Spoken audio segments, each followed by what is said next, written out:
لكي ندعو إلى الله لننشر الخير في الكون الذي حار ونرسل عمر میں آپ اتنا ہیوی ویٹ لگا لیتے ہیں، بینچ پریس لگاتے ہیں، بٹر فلائی کرتے ہیں، رننگ کرتے ہیں، سائیکلنگ کرتے ہیں، کیسے؟ میں پچھلے 30-35 سال سے فٹنس کے شعبے سے وابستہ ہوں الحمدللہ، اور میں نے کبھی اپنی ٹریننگ ترک نہیں کی۔ جوانی میں آپ کے جسم اتنا خوبصورت ہے، خوراک کیا کیا تھی؟ ہمارا جو زمانہ تھا جی پتھر کا زمانہ تھا، ہمارے زمانے میں اتنے ایئر کنڈیشن جم نہیں تھے، اوپن جمز تھے، اور ہمیں تو 6 لیٹر دودھ پینا پڑتا تھا، 7 kg جو ہے وہ بیف کھانا پڑتا تھا یا مچھلی کھانی پڑتی تھی، 6 درجن روزانہ انڈے 72 ایگز ڈیلی کھاتے تھے۔ 72 انڈے دن کے؟ 72 انڈے جی۔ آج کتنے انڈے کھا سکتے ہیں؟ آج بھی الحمدللہ میں کھا سکتا ہوں جی، کوئی اس میں ایشو نہیں ہے۔ سیلڈ کتنے لیتے تھے؟ سیلڈ 2 لارج بال تھے جی جو سیلڈ کے کھاتے تھے۔ ڈرائی فروٹس میں؟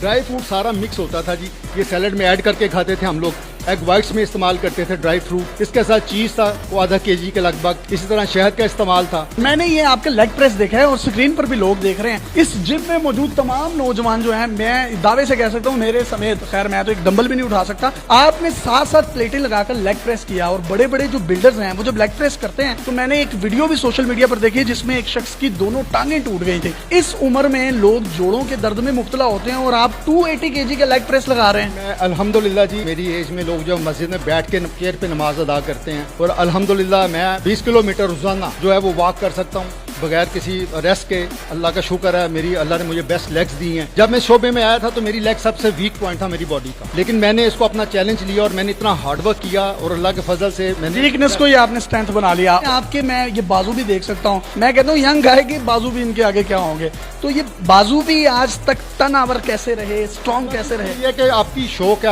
آپ کی لگن ہے، یہ جو آپ کی فٹنس ہے، یہ آپ کا پیشن اگر ہے، آپ کو اس کا شوق ہے، تو پھر آپ کے لیے کوئی چیلنج نہیں۔ ان کے لیے کوئی چیلنج نہیں ہے، اور یہ بالکل صحیح بات ہے، اور یہ بات میں یہاں پر ایڈ کرنا چاہتا ہوں، یہ اس دور سے باڈی بلڈنگ کر رہے ہیں جب باڈی بلڈنگ میں سپلیمنٹس کا کسی بھی قسم کا کوئی اضافی پروٹینز کا، یا جو ہمارے جو نوجوان ہیں اب وہ 6 ماہ میں تیار کر لیتے ہیں اپنا جسم، اور وہ جو خوراک ہوتی ہے وہ بڑی ہی مصنوعی خوراک ہوتی ہے۔ یہ خالص خوراکیں، دودھ، دہی، شہد، ڈرائی فروٹ، 7 کلو مچھلی، پنیر، مٹن، بیف، 72 انڈے ایک دن میں، اور بالکل قدرتی طور پر اپنے جسم کو بنایا۔ یہی وجہ ہے کہ آج بھی ان کا جسم ڈھلکا نہیں ہے، سڈول ہے، بے ڈول نہیں ہوا، کہیں سے کچھ لٹکا ہوا نہیں ہے۔ اگر آپ ان کی کاف دیکھیں، ان کے بازو دیکھیں، آپ ان کے ونگز دیکھیں، شولڈر دیکھیں، ہر چیز جو ہے وہ دیدنی ہے، اور چلا کر کہہ رہی ہے کہ اگر انسان کا پیشن برقرار رہے تو وہ آخری عمر تک جو ہے وہ صحت مند رہتا ہے۔ کسی قسم کی کوئی بیماری ہے آپ کو؟ نہیں الحمدللہ جی، یورک ایسڈ، اللہ کا بڑا احسان ہے۔ جوڑوں کے درد نہیں الحمدللہ، کوئی شوگر، کسی قسم کا کوئی تکلیف نہیں ہے۔ Heart problem? نہیں الحمدللہ۔ وہ تمام نوجوان جو آپ کو دیکھ رہے ہیں اور ویٹ لفٹنگ کے لیے مختلف سپلیمنٹس کا بھی استعمال کرتے ہیں، اور جو ایک قدرتی وے ہے اس کو چھوڑ کر ایک مصنوعی وے کی طرف جانا چاہتے ہیں، ان کو کیا کہنا چاہیں گے؟ تو اپنی نیچرل ڈائٹ کو کنسنٹریٹ کریں،